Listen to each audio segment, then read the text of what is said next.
مسؤولين كترسان ركتا ganacsiga Soomaaliya ayaa maanta waxay gaareen magaalada Cadaado ee gobolka Galgaduud sida warkaan mar kale kaga soo diray magaalada Cadaado Daahir Farax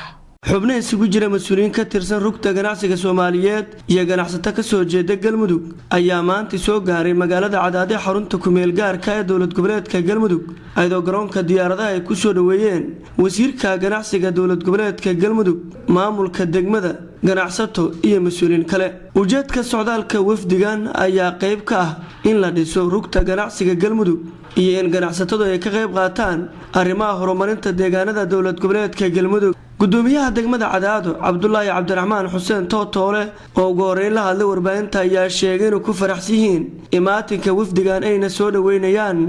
dhammaantiin waxaan ku soo dhaweynaynaa magaalada Cadaado caasimadda ku meel gaarka hadda oo ah Galmudug qaasatan airportka ayaan ku soo dhaweynaynaa waxaan leenahay soo dhawaada waxaan ilaa saaka ilaa shal u taagnayn inaan soo dhaweyno ganacsatada Galmudug oo aan ayaguna ka warbixin doona wax u socdeen deegaankan ugu socdeen Abdi Abshir Dhoore oo wafdigan hogaaminaya isla markaana ka socda rugta ganacsiga Soomaaliya ayaa sheegay inuu muhiim tahay ka qayb qaadashada arrimaha horumarinta ganacsiga ayna goobjoog ka noqonayaan dhismaha rugta ganacsiga Galmudug rugta ganacsiga Soomaaliyeed mas'uuliyad baa ka saaran in ay maamulka ganacsiga wadanka dawlad goboleedka dhismaaya in la shaqeyso kuwii hore u jirayna sida Puntland oo kale ama Jubbaland waxaa naga dhaxeeya wada shaqeyn aad u weyn oo inaan isbooqano inaan nidaamka shuruucda ganacsiga wadankan aan ka wada shaqeysano sadarteed muddo baan waxaan maqlaynay in Galmudug ganacsatada abaabul ay waday in ay sameeyeen in hadda labada maalmood soo socota soo gabagabayn doono in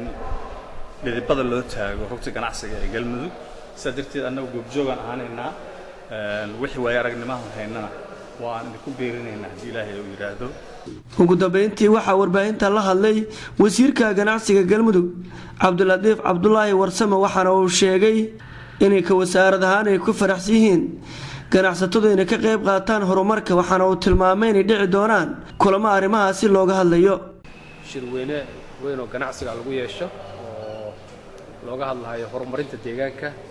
waxay runtii tusaale u yihiin in maaragtay hadda marxaladii la marayo horumarinta oo marba marxaladaha lagu soo jirjiray marxalad maamulka la asaasayay marxalada siyaasadeed oo iska daba jijiitan ahaa marka waxaas oo Ilaahay maadi waa laga soo gudbay kullay waxay tusaale u yihiin marka ganacsataan iyo maaragtay imaatinkooda iyo ka qayb qaadashada maaragtay ishig barnaamijtii ku talagalka ahayd ee horumarinta deegaanka ahayd